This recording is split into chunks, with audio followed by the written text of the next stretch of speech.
Gold, trusted gold buyers. మీరు తాకట్టు పెట్టిన బంగారాన్ని విడిపించి ఈ రోజు ఉన్న మార్కెట్ ధరకు కొనబడను. పట్టించుకోడు. అట్లీస్ట్ ఆయన జలసాధన ఉద్యమం 2.0 స్టార్ట్ చేయకపోతే భవిష్యత్తు మళ్ళీ ఒక డోలాయమానంగానే ఉంటుంది. ఒక బలమైన ప్రతిపక్షంగా 2 సంవత్సరాల నుంచి బీఆర్ఎస్ తనంతాను రుజువు చేసుకున్నది. బట్ ఈ వేగం అనేది ఇంకా పెంచాలి. కేసీఆర్ గారు ఖచ్చితంగా నువ్వు అసెంబ్లీలో కూర్చోపోయినా పర్లేదు, బట్ ప్రజాక్షేత్రంలోకి రావాలి. ఏ డ్యామ్లు అయితే విధ్వంసం అవుతున్నాయో అక్కడికి పోవాలి, చూడాలి, ప్రజలకు మెసేజ్ ఇవ్వాలి. ఇవి ఎందుకు కట్టినాం, రేపు ఇంకొకరు చెక్ డ్యామ్ బెయిల్ చేయకుండా అక్కడ గట్టిగా వార్నింగ్ ఇవ్వాలి, ప్రభుత్వాన్ని నిలదీయాలి. ఎఫ్ఐఆర్ లాగా ఉంటున్నాయి, విచారణ ఎందుకు పెండింగ్ ఉంటుంది? మేడిగడ్డ మీద ఎఫ్ఐఆర్ ఏమైంది? మేడిగడ్డ ఎఫ్ఐఆర్ దుమ్ము దులిపి దాన్ని బయటికి తీయించాలి, ఛార్జ్షీట్ పెట్టేయాలి, దొంగలు ఎవరో పట్టుకోవాలి, అది బాంబ్ బ్లాస్ట్ అని చెప్పి రుజువు చేయించాలి. ఇప్పుడు జలవనరుల గురించి తన అథారిటీ, తను సృష్టించిన ఇవన్నీ పాలమూరు రంగారెడ్డి ట్రయల్ రన్ చేశాడు, ఎందుకు ముందుకు పోతలేదు? ఇవాళ యథేచ్ఛగా గోదావరి జలాలను రాయలసీమ తరలించకపోయే కుట్ర మొదలైంది. దాన్ని రకరకాల పేర్లతో బనకచెర్ల కావచ్చు, నల్లమల సాగర్ కావచ్చు, కేంద్రం ఎట్లా అనుమతిస్తుంది? ఇటువంటి వాటికి కేంద్రం ఎందుకు దాన్ని తాచారం చేస్తున్నది? నీళ్ళు ఎక్కడున్నాయి? మన వాటా ఏమైంది? ప్రజేష్ కుమార్ దగ్గర ఎందుకు డిలే అవుతున్నది? ఇట్లాంటివి అన్ని విషయాల మీద ఆయన నోరు తెరిచి మాట్లాడకపోయినట్టయితే మళ్ళీ వెనుకబడిపోతారు వాళ్ళు. ఇప్పుడు కృష్ణా జలాలు కావచ్చు, మీరన్నట్టుగా జల నిర్వహణకి సంబంధించి సవాళ్ళే విసురుతున్నారు సీఎం రేవంత్ రెడ్డి. మీరు రండి, వచ్చి కూర్చోండి, నాతో చర్చకి మీరు సిద్ధమా అనేటువంటి ఒక సవాల్ వేస్తున్నారు. అంటే వీళ్ళు కూడా ఫోకస్ పెడుతున్నారనే కదా, మన రాష్ట్రానికి సంబంధించినటువంటి వనరులు కావచ్చు, ఫెయిర్ షేర్ ఏదైతే ఉందో మన వాటా మనకు దక్కాలి, న్యాయమైన వాటా మనకు రావాలి అని వీళ్ళు కూడా పోరాడుతున్నట్టే కదా. పోరాడడం కాదు, మాట్లాడడం కూడా లేదు కదా. పోరాడడం అంటున్నారు మీరు, మాట్లాడు కూడా లేదు కదా. చెప్పండి, నాగార్జున సార్ ఎవరి చేతిలో ఉండాలి? విభజన చట్టం ప్రకారం నాగార్జున సార్ తెలంగాణకు, శ్రీశైలం ఆంధ్రకు. ఇప్పుడు నాగార్జున సార్ ఎవరి చేతిలో ఉంది?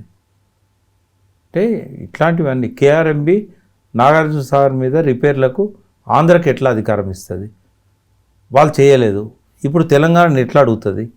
కేసీఆర్ కావాలని ఒక జలయజ్ఞం చేశారా, లేకపోతే మనకి కాళేశ్వరం ప్రాజెక్ట్ని ఇంత తీసుకొని వచ్చారు, ఇవన్నీ అంటున్నప్పుడు కేసీఆర్ కూడా మాట్లాడకుండానే సైలెంట్గానే ఉంటున్నారు కదా. ఆయన అసలు బయటికి కూడా రావట్లేరు. ఏమవుతోంది, ఇటు ఎన్ని ఎన్నికలు వచ్చిపోతున్నాయి, లేకపోతే ఎన్ని ప్రజా పోరాటాలు చేయాల్సినవి ఉన్నాయి, వీటన్నిటి గురించి కూడా ఆయన మాట్లాడట్లేదు. 9 నెలల తర్వాత పార్టీ నాయకులకి అధికారికంగా తెలంగాణ భవన్లో ఆయన కలవబోతున్నారు. అందుకే ఇప్పుడు 2 సంవత్సరాలు మాట్లాడకపోవడంలో ఒక అర్థం ఉంది.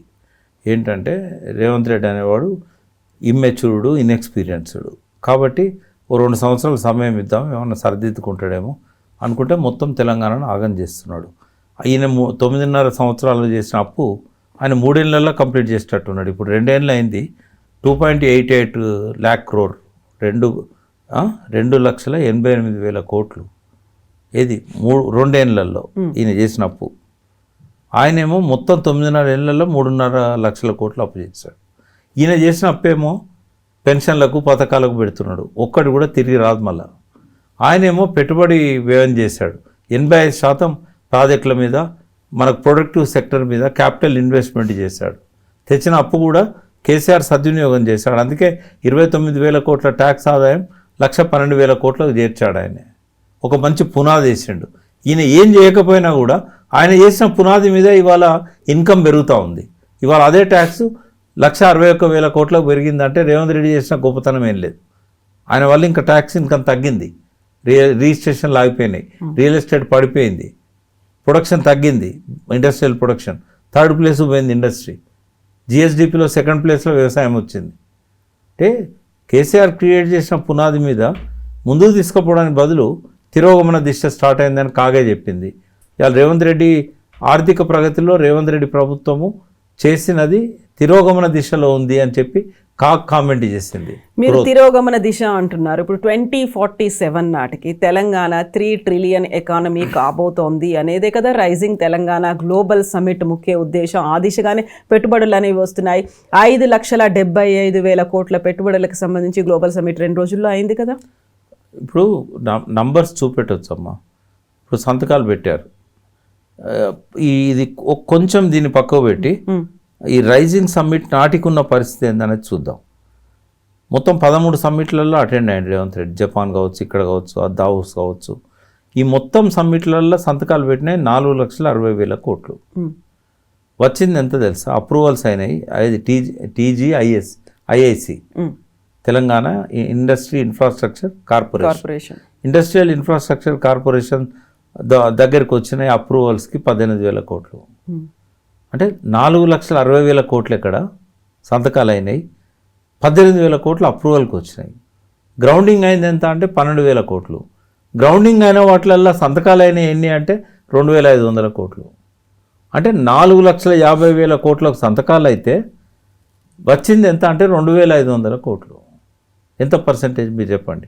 లెస్ దెన్ 1% సంతకాలు అయిన దానిలో. ఇప్పుడు 5,60,000 కోట్ల సంతకాలు అయినాయి అన్నారు. ఇదే ప్రపోర్షన్లో చూస్తే 1,000 కోట్లన్నీ వస్తాయా? వచ్చినప్పుడు ఆలోచిద్దాం. తర్వాత అభివృద్ధి అంటే ఏందమ్మా? అభివృద్ధికి డెఫినేషన్ ఏంది అంటే విదేశాల నుంచి వచ్చి పెట్టుబడులు పెడితే అభివృద్ధి. ఒక రాష్ట్ర ఆదాయము ప్రజల జీవన ప్రమాణాలను పెంచకుండా ఖజానాలో డబ్బులు చూపెడితే అది అభివృద్ధి అవుతుందా?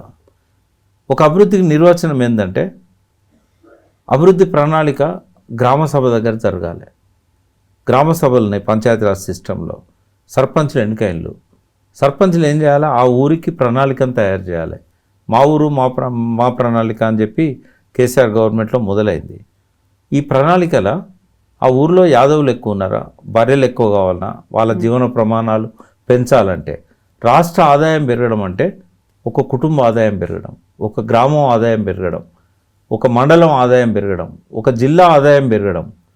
అన్ని జిల్లాల ఆదాయం పెరిగితేనే రాష్ట్ర ఆదాయం పెరగాలి. ఇవన్నీ ఆ విజన్ డాక్యుమెంట్లో లేవు. అది గూగుల్ చాట్ జీపీటీ, తర్వాత గ్రోకు, పర్ప్లెక్సిటీ అని కొన్ని యాప్స్ ఉన్నాయి. వాటికి మీరు మెసేజ్ పెట్టారనుకోండి, ఈ రాష్ట్ర ఆదాయం పెరగాలంటే growth engines IT, industry, agriculture అని ఇట్లా పెట్టామనుకోండి, అట్రాక్టింగ్ ఫారెన్ ఇన్వెస్ట్మెంట్ ఇట్లా పెడితే ఏమైందంటే డాక్యుమెంట్ తయారు చేసి ఇస్తుంది మీకు. మీ కుటుంబం అందే మీరు ఈ డిస్కషన్ అయిన తర్వాత మా ఇంట్లో ఇద్దరం ఎర్నింగ్ ఉన్నాం, మాకు 2 పిల్లలు ఉన్నారు, మాకున్న ఇన్కమ్ ఇది, మా ఎకానమీ పెంచుకోవాలంటే మేమేం చేయాలంటే అదొక విజన్ ఇస్తుంది మీకు. ఆ విజన్ అనేది కంప్యూటర్ ఇచ్చే విజన్లో ప్రజల ఆర్థిక పరిస్థితి, జీవన ప్రమాణాలు, చాకలాయనకు దోబిఘాట్ కావాలి, డ్రై క్లీనర్స్ కావాలి, మంగళాయనకు అలెగ్జాండర్ లాంటి బ్రాండెడ్ కావాలి మంగళ షాపులు, అట్లనే గొర్రెల్లో గొర్రెలు కావాలి, వీళ్ళ కుర్మలకు వాళ్ళకు కావాల్సిన వాళ్ళకు కావాలి, కంబళ్ళ పరిశ్రమ కావాలి, ఇవన్నీ చెప్పదు అది. అదేం చేస్తుంది అంటే ఇవాళ రేపు గ్రోత్ అంటే ఏంది? మైక్రోసాఫ్ట్ ఇన్వెస్ట్ చేయాలి, విప్రో ఇన్వెస్ట్ చేయాలి, అక్కడ నుంచి బిల్ గేట్స్ రావాలి డబ్బులు తీసుకొని. ఎంతసేపు ఈ రకమైన గ్రోతే చూపెడతాను తప్ప దానికి ఒక సాచురేషన్ వస్తుంది. ఇప్పుడు సిలికాన్ ఇండస్ట్రీ అన్నారు. సిలికాన్ ఇండస్ట్రీ మొత్తము అక్కడికి పోతున్నది కదా, మన తైవాన్ నుంచి. తర్వాత టాటాస్ వీళ్ళందరూ కూడా ఒప్పందాలు చేసుకొని దొలేరాకు తీసుకుపోయారు గుజరాత్కి. ఆ సిటీయే పడుతుంది సార్ అక్కడ ఒక పెద్దది. అట్లా సాచురేషన్ వస్తుంది వాటికి. ఎందుకు రావు డబ్బులు అంటే ఇక్కడ వీళ్ళ మాటలు ఇవన్నీ కూడా ఎకనామిక్ టైమ్స్, ఫైనాన్షియల్ ఎక్స్ప్రెస్ లాంటి పేపర్లలో రేవంత్ రెడ్డి అనేటివన్నీ వస్తూ ఉంటాయి. నన్ను కోసిన డబ్బులు లేవు, నేను అప్పుల కోసం పోతే బ్యాంకులు చెప్పులు దొంగను చూసినట్టు చూస్తున్నాయి. అరే ఇట్లాంటి మాటలు మాట్లాడితే ఆ సంతకాలు పెట్టిన వాళ్ళు ఎందుకు వస్తారమ్మా? ఇప్పుడు మారిపోయినట్టుంది కదా, ఇప్పుడు అలాంటి మాటలు ఏం మాట్లాడట్లేదు. ఆయనంతా అభివృద్ధి గురించి 2047 గురించి 3 ట్రిలియన్ ఎకానమీ, ఇప్పుడు భారతదేశమే ఇన్నేళ్ల తర్వాత 5 ట్రిలియన్ ఎకానమీ గురించి మాట్లాడుతోంది. ప్రపంచంలో 4వ ఆర్థిక శక్తిగా ఇప్పుడు ఎదిగింది అనుకుంటే తెలంగాణ ఓన్లీ ఒక స్టేట్. చెప్పడానికి ఎన్నన్నా చెప్పొచ్చు అమ్మా, చెప్పడానికి ఎన్నన్నా చెప్పొచ్చు. దానికి అదొక పాజిటివ్ ఫీల్, ఒక కాన్ఫిడెన్స్ అనేది కనిపిస్తోంది కదా అందులో, లేదా? లేదు. ఎందుకంటే కనీసం దానికి రోడ్ మ్యాప్ ఉండాలి. రోడ్ మ్యాప్ లేదు కదా అందులో. నీకు ఆ డాక్యుమెంట్ మీరు చదివినలో లేదో 80 పేజీల పైన ఉంది, అందులో రోడ్ మ్యాప్ లేదు. ఎంతసేపు షెడ్యూల్ పెడతాము దీనికి. ఇప్పుడు అందులో ఇప్పుడు 420 హామీలు ఎట్లయితే ఎన్నికల్లో గెలవడానికి ఇచ్చారో, ఇంకో 420 హామీలు ఇది చేస్తాం అది చేస్తామని ఉన్నది. నీ దగ్గర డబ్బులు లేవు కదా, నీ దగ్గర డబ్బు లేదు, నీకు అప్పు పుట్టట్లేదు, తెచ్చిన అప్పులను కూడా నువ్వు సద్వినియోగం చేయట్లేదు. ఇప్పుడు నువ్వు ఎఫ్ఆర్బిఎం కంటే అధిగమించి అప్పులు చేసినావు. 2 సంవత్సరాల్లో 2,88,000 కోట్లు తెచ్చినావు. నువ్వు పెండింగ్ ప్రాజెక్టులు పూర్తి చేస్తలేవు, ఇండస్ట్రియల్ ఎస్టేట్లో మౌలిక వసతులు కల్పిస్తలేవు. ఒక 4 సిటీ చేస్తే సరిపోద్దా? అక్కడ నీకు ఏ ఇండస్ట్రీ వచ్చింది? నువ్వు ఫార్మా ఇండస్ట్రీస్ అన్న ఒక క్లస్టర్ చేద్దామని కేసీఆర్ ప్లాన్ చేశాడు, నువ్వు దాన్ని డీసెంట్రలైజ్ చేసినావు. నువ్వు చేసిన కాడ కోడంగల్ ఏమన్నా పరిశ్రమ వచ్చిందా? అంటే నీ రోడ్ మ్యాప్ ఏది అసలు? రేవంత్ రెడ్డి మాటలకు చేతులకు ఎట్లుంటుందంటే కొండారెడ్డిపల్లె బోర్డు పెట్టుకొని కొడంగల్ పోతున్నట్టే ఉంటుంది. ఎప్పటికీ ఆయన జీవితంలో మళ్ళీ కొండారెడ్డిపల్లె రాదు. ఈ ప్రపంచం అంతా చుట్టేసి కొండారెడ్డిపల్లెకి వచ్చే వరకు ఆయన జీవితకాలం సరిపోదు. ఆయనకు ఒక మేధావి వెనకాల సపోర్ట్ లేదు, ఒక థింక్ ట్యాంక్ లేదు, ఆర్థికంగా ఆయన గైడ్ చేసేవాళ్ళు లేరు. ఆయన ముందటనే కదా రిజర్వ్ బ్యాంక్ గవర్నర్గా పనిచేసిన దూరు సుబ్బారావు గారు ఎట్లా 10 సంవత్సరాల్లో తెలంగాణ డెవలప్ అయిందో కేసీఆర్ గారు చేసిన కృషిని అంతా కూడా అంకెలతో సహా చెప్పాడు. బట్ ఇన్ని రకాలుగా అవుతున్నాయి అనుకున్నప్పుడు, ఒక ఆర్థికంగా జరగట్లేదు, ఒక రోడ్ మ్యాప్ లేదు, ఒక బ్లూ ప్రింట్ లేకుండానే వెళ్తున్నారు, ఒక ప్రాపర్ ప్లానింగ్ లేకుండా వెళ్తుంది అనుకున్నప్పుడు కేసీఆర్ కూడా వచ్చి మాట్లాడాల్సినటువంటి అవసరం ఉంది. కేసీఆర్ కూడా చెప్పాల్సినటువంటి అవసరం ఉంది. ప్రతిపక్షము అంటే ఊరికే ప్రతిసారి విమర్శిస్తూనే కూర్చోకుండా, నిరసనలకు దిగుతూనే కూర్చోకుండా రోడ్ మ్యాప్కి అవసరమైనటువంటి తన ఎక్స్పీరియన్స్కి సంబంధించి సలహాలు సూచనలు కేసీఆర్ ఎన్ని చెప్పాలి చెప్పరా? నేను మీరు ఒక సినిమా గుర్తు చేసుకోవాలి. శ్రీలక్ష్మికి చిన్నప్పుడు మాటలు రావు. ఆమె మాటలు వచ్చినాక ఏం చేస్తారు? వెల్లువలాగా చిన్నప్పుడు క్లాస్మేట్స్ అల్లరి చేసిన అక్కడ నుంచి వస్తాయి. ఇప్పుడు కేసీఆర్ గారు 2023 అక్టోబర్ 21 నుంచి చెప్పాల్సి వస్తుంది. కాళేశ్వరానికి ఏమైంది, వి ప్రకాష్ అన్నట్టు బ్లాస్టింగా, లేకుంటే ఎన్డీఎస్ఏ చెప్పినట్టు నిర్మాణ లోపమా, ఎల్ఎన్టీ వాళ్ళ తప్ప, అక్కడ నుంచి స్టార్ట్ చేయాలి. ఆయన ఇప్పటిదాకా మాట్లాడని విషయాలన్నీ చెప్పుకుంటూ రావాలి. ఇప్పుడు ఆపద్దిగా ఈ ఫ్లో కంటిన్యూ చేయాలి. చేస్తారా? చేయాలి. చేయకపోతే తప్పు అవుతుంది. అది చేయకపోతే తప్పు అవుతుంది. ప్రజల కర్మకు వదిలేయాల్సి వస్తుంది. ఎగ్జాక్ట్లీ. ఇప్పుడు మా ప్రభుత్వం ఉంటేనే మేము మాట్లాడతాము, వేరే వాళ్ళు కాబట్టి మా ప్రభుత్వం లేదు కాబట్టి మేము మాట్లాడము, ఊరికే విమర్శిస్తూ కూర్చుంటామంటే కాదు కదా. ఇప్పుడు ప్రజల కోసం అనుకున్నప్పుడు మీరు ఎంతసేపు సీఎం రేవంత్ రెడ్డి అంటారో, ప్రతిపక్ష నాయకుడు కేసీఆర్ అలా ఆయన అసెంబ్లీకి వచ్చినా రాకపోయినా ప్రజలు ఏమి ఎక్స్పెక్ట్ చేస్తున్నారంటే ఆయన ఒకసారి మౌనం వీడితే ప్రజలకు వాస్తవాలు తెలుస్తాయి. ఇప్పుడు మౌనం వీడుతున్నాడు. రేపు మీటింగ్లో మాట్లాడాల్సి వస్తుంది. ఇది కంటిన్యూ అవుతుంది. ఇది కంటిన్యూ కావాలి. కాకపోతే మాత్రం కష్టమవుతుంది. ఎందుకంటే వరుసగా వైఫల్యాలతో పోవాల్సి వస్తుంది. ఒకవేళ ఆయన కనుక మళ్ళీ ఉత్సాహాన్ని నింపి కార్యకర్తలల్లా శ్రేణులల్లా అందరితో కలివిడిగా ఉంటూ ఇప్పుడు కేసీఆర్ స్వభావానికి భిన్నంగా ఉంటున్నాడు. కేసీఆర్ స్వభావం ఏంటంటే అంటే ఆయన చూడాలనుకుంటున్న ఇంటర్వ్యూ, ఎందుకంటే డైరెక్ట్గా పోయి చెప్పే పరిస్థితి కనబడతలేదు. ఇప్పుడు ఏనాడు ఆయన ఒంటరిగా భోజనం చేయడం నేను చూడలే. నేను ఇదివరకు మీడియా పరంగా కూడా సలహాలు ఇచ్చినా వాళ్ళకు కూడా నేను నేరుగా చెప్పాను. కేసీఆర్ ఎప్పుడు కూడా ఒంటరిగా బ్రేక్ఫాస్ట్ చేయడు, ఒంటరిగా డిన్నర్ చేయడు. ఎప్పుడు 10 మందిలో ఉండే వ్యక్తి.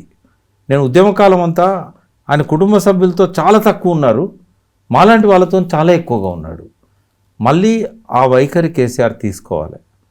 తన బ్రేక్ఫాస్ట్ ఒక కాన్స్టిట్యుయెన్సీ పెద్దలతో జరగాలి, ఆయన లంచ్ ఒక మేధావులతో జరగాలి, ఆయన డిన్నరు పార్టీ నాయకులతో జరగాలి. అది జరగనంత కాలం మళ్ళీ ముందుకు పోవడం కష్టమవుతుంది. రెండవది, ఏ విమర్శ అయితే వచ్చిందో ఉద్యమకారులు అందరినీ పక్కకు పెట్టినని అన్నారు. నియోజకవర్గాల వారీగానే కాదు, మండలాల వారీగా ఉద్యమకారులు ఉన్నారు. చెప్పండి, పిలుచుకొని చెప్పండి. నేను ముఖ్యమంత్రి ఉన్నప్పుడు మీకు సమయం ఇవ్వలేకపోయినాను, పొరపాటు జరిగింది, క్షమాపణలక్కర్లేదు, పొరపాటు జరిగింది, ఇక ముందు ఇట్లా జరగదు. మీ ఉద్యమ స్ఫూర్తిని తెలంగాణ అభివృద్ధిలో భాగం చేస్తాము, దాన్ని ఉపయోగించుకునే పద్ధతిలో మేము ఉపయోగించుకుంటాం, మీరు నారాజు కాకండి. నేను ఒక మాట చెప్తే, నేను ఒక సామెత తయారు చేసిన తెలంగాణ ఉద్యమంలో, తెలంగాణ కోపం తెల్లారి దాకా ఉండదు అని. మర్చిపోతారు. కేసీఆర్ కనుక ఇలా రోజు మైకులో తిట్టేటోళ్ళు ఉన్నారు కదా, మీడియాలో తిట్టేటోళ్ళు ఉన్నారు కదా, ప్రతిరోజు తిట్టేటోళ్ళు, 10 ఏళ్ళ నుంచి తిడుతున్న వాళ్ళు, వాళ్ళని బ్రేక్ఫాస్ట్ పిలిచి కాసేపు మాట్లాడి తను చేసిన తప్పులను కొంత మేరకైనా వాళ్ళ ముందు కమిట్ అయితే అందరూ ఆయనకు అభినందిస్తారు, ఆయనతో ఉంటారు. సో మర్చిపోవడం అంటే ఓకే, కలిసి కూడా పోతారా? కలిసిపోతారు. ఇప్పుడు ఎవరు కలిసిపోరు? ఒక పేరు చెప్పండి నాకు. పిలిచి నేను మిమ్మల్ని దగ్గరికి రానివ్వకపోవడానికి నాదే పొరపాటు, దానివల్ల నేను ఏం నష్టం జరిగిందో నాకు అర్థమైంది, మీకు అర్థమైంది, ఇక ముందు ఇట్లా జరగదు. కానీ వీళ్ళెంత, వీళ్ళతో ఏమవుతుంది, వీళ్ళు చేసింది ఏంది, ఈ అహంకారం ఏదైతే ఉన్నదో అది ఆపుకోకపోతే, ఆ ఆలోచనల నుంచి బయటపడకపోతే, వీళ్ళు చేసిన దాన్ని కూడా గుర్తించకపోతే, వాళ్ళని మళ్ళీ గౌరవించకపోతే, ఈ అబద్ధాలు ఇట్లాగే ప్రజలను పక్కదారి పట్టిస్తూ ఉంటాయి, నమ్మిస్తూ ఉంటాయి. కాబట్టి నష్టపోయేది ఎవరు? అంతిమంగా నువ్వు మళ్ళీ పవర్ కావాలి. మళ్ళీ పవర్ కావాలంటే తప్పులు సరిదిద్దుకుంటే తప్పేంది? ముందు వాటిని గుర్తించాలి, రియలైజ్ కావాలి. ఇది నామోషి కాదు. నీతో పాటు ఏం ఆశించి తిరిగినాం మేమంతా? తెలంగాణ కోసమే కదా, అందరం కలిసికట్టుగా చేస్తాం కదా. మరి ఫలితాలు నువ్వు ఒక్కరిమే అనుభవించడం అనేది ప్రచారం అవుతున్నది. సరే, వాళ్ళు నిన్ను ఏం అడిగిన్లు? నిన్న ₹1,00,00,000 అడిగిన్లా? నిన్నేమన్నా ఇల్లు కట్టిమని అడిగిన్లా? ఏదో కొంత నీ చిరునవ్వు కోసం, నీ మెప్పు కోసం, ఏ సుబ్రహ్మణ్యం బాగున్నావు అంటే సంతోషపడతారు. ఆ మాత్రం కూడా చేయలేకపోతే ఎట్లా నువ్వు? ఇది 69 ఉద్యమకారులు మాతో కాలేదు, కేసీఆర్ గారితో అయింది, వచ్చి షాల్ కప్తామంటే కూడా కప్పించుకోకపోతే ఇవన్నీ ఎవరు చెప్పాలా నీకు? ఎప్పుడు రియలైజ్ అవుతావు? అందుకే ఇవన్నీ ముందుకు పోయేటప్పుడు ఒక్కటి గుర్తుపెట్టుకోండమ్మా, ఒక మంచి పాలకునికి ఒక మంచి విమర్శకుడు పక్కన ఉండాలి. ఆ విమర్శకులు లేరు అక్కడ. తనకు నచ్చిన ఏ విమర్శకుడినైనా పెట్టుకోవచ్చు. ప్రొఫెసర్ నాగేశ్వర్తోని నెలకోసారి లంచ్ చేయి చెప్తాడు కదా ఆయన. ఆయనకి ఏమైనా ఆశిస్తాడు ఆయన? రాజకీయ సలహాదారులు ఉన్నారు కదా. ఎవరున్నారు? తనతో పాటుగా గతంలో ప్రభుత్వంలో ఉన్నప్పుడు నియమించుకున్నారు కదా, వాళ్ళు ఎవరు లేరా ఇప్పుడు? ఆయన ఎంతమందికి అయితే ఇట్లాంటి పదవులు ఇచ్చిండో ఆ పదవులో విలువ దిగదార్చాడు. నేను ఎటువంటి నిర్మోహమాటంగా చెప్తున్నాను. నేను ఆ పదానికి ఒక అర్థం ఉంది, ఆ పదానికి ఒక గౌరవం ఉంది, ఆ పదానికి సూట్ అయ్యే వ్యక్తులు ఉన్నారు. అంటే ఆయన ఇచ్చిన వాళ్ళకు ఆ పదవుల పట్ల వాళ్ళకున్న ఆ గౌరవము, తర్వాత ఆ సలహాలు ఇవ్వగలిగే శక్తి ఉన్న ఎవరమ్మా కేసీఆర్ గారికి సలహాలు ఇవ్వగలిగే శక్తి ఉన్న నాయకుడు ఎవరున్నారు తెలంగాణలో చెప్పండి? మరి అన్నీ తెలిసినటువంటి కేసీఆర్ అలా ఎందుకున్నాడు? మారాలంటే ఏం చేయాలంటారు? ఆయన లోపల నుంచి రావాలి, బయట నుంచి ఎవరు చెప్పినా మారే వ్యక్తి కాదు కదా ఆయన. ఒక టవరింగ్ పర్సనాలిటీ అమ్మ కేసీఆర్. తెలంగాణ ఆత్మ, తెలంగాణలో ఉన్న ప్రతి విషయం మీద ఆయన ఒక గంగా ప్రవాహంలాగా మాట్లాడుకుంటూ వెళ్తూ ఉంటాడు. నేను ఎప్పుడు కూడా కేసీఆర్ని ఎందుకు గౌరవిస్తా, ఎందుకు అభిమానిస్తా అంటే ఆయన నాకేదో చేసిండని కాదు, లేకుంటే ఆయన తప్పులు చేయలేదని కాదు, ఆయన అహంకారి కాదని అంతకంటే కాదు. ఆయన తెలంగాణకు ఏ ముఖ్యమంత్రి చేయలేనంత గొప్పగా చేశాడు. 1947 నుంచి ఈనాటి వరకు భారతదేశంలో ఏ రాష్ట్రంలో, ఏ కాలంలో, ఏ పార్టీ ముఖ్యమంత్రి కూడా ఈయనలాగా పరిస్థితులను అర్థం చేసుకొని ఒక విజన్తో వ్యవసాయంలో అభివృద్ధి, పరిశ్రమల్లో అభివృద్ధి, పట్టణీకరణలో అభివృద్ధి, తెలంగాణ జాగ్రఫికల్గా ఆయన ఎంత చేయాలనో అంత చేశాడు. అయితే అది సరిపోతుందా అంటే ఆకాంక్షలు చాలా ఎక్కువ ఉన్నాయి. ఎందుకు అంటే 57 ఏళ్లలో విధ్వంసం అయిందన్న తెలంగాణను 9.5 ఏళ్లలో ఈ స్థాయికి చేర్చడం కూడా చాలా గొప్ప. ఆ విషయంలో మాత్రం ఆయన ఖచ్చితంగా అభిమానిస్తా, ఆయన ఎంబడుంటా, ఆయన ఆచరిస్తా. మళ్ళీ ఆయనే రావాలని 100% కోరుకుంటా. కానీ ఆయన లోపల ఉన్న ఈ రెండవ కోణం ఏదైతే ఉన్నదో ఇప్పటిదాకా నేను అది మాట్లాడాను. అంత మాత్రాన ఆయనను పక్కకు పెట్టేది లేదు. ఖచ్చితంగా ఆయన మారాలనుకుంటున్నాం. ఆయన మారకపోయినా అదే పద్ధతిలో తెలంగాణను ఆయనే అసంపూర్తి లక్ష్యాలు పూర్తి చేస్తానంటే ఇక ఉన్న దానిలో ఆయననే సెలెక్ట్ చేసుకోవాల్సి వస్తుంది. ఆయన ఒకటే బెటర్ చాయిస్, ఆయనే బెటర్ కదా. ఇప్పుడు కేసీఆర్ అనేవాడు మనం అనుకున్నట్టు ఉంటాడు, ఆయన అనుకున్నట్టే ఉంటాడు. కాబట్టి ఈ తప్పులని సవరించుకోవాలంటే ఆయన లోపల నుంచి రావాలి. అది ముందు ఆయన గుర్తించాలి. నా వల్ల ఏమేమి పొరపాట్లు జరిగినాయి అనేది రివ్యూ చేసుకోవాలి. ఆయన లోపల మార్పు ఉన్నదని నేను అనుకుంటున్నా. ఆ పరిణామ క్రమం అనేది కనబడుతూ ఉంది. ఓకే, డెఫినెట్గా హరీష్ కానీ, కేటీఆర్ కానీ, నిరంజన్ రెడ్డి కానీ, జగదీష్ రెడ్డి కానీ, ఆ పార్టీలో ఉన్న సెకండరీ నాయకులు అందరూ కూడా అద్భుతంగా పనిచేస్తున్నారు. అందులో ఏం అనుమానం లేదు. ఇప్పటిదాకా బయటికి రాకుండా రేవంత్ రెడ్డికి 2 ఏళ్ళు టైం ఇవ్వాలని చెప్పి కాలయాపన చేసి ఇప్పుడు బయటకు వస్తున్నాడు కదా. చాలా ఆశలున్నాయి ఆయన మీద. తెలంగాణ అంతా ఎదురు చూస్తుంది.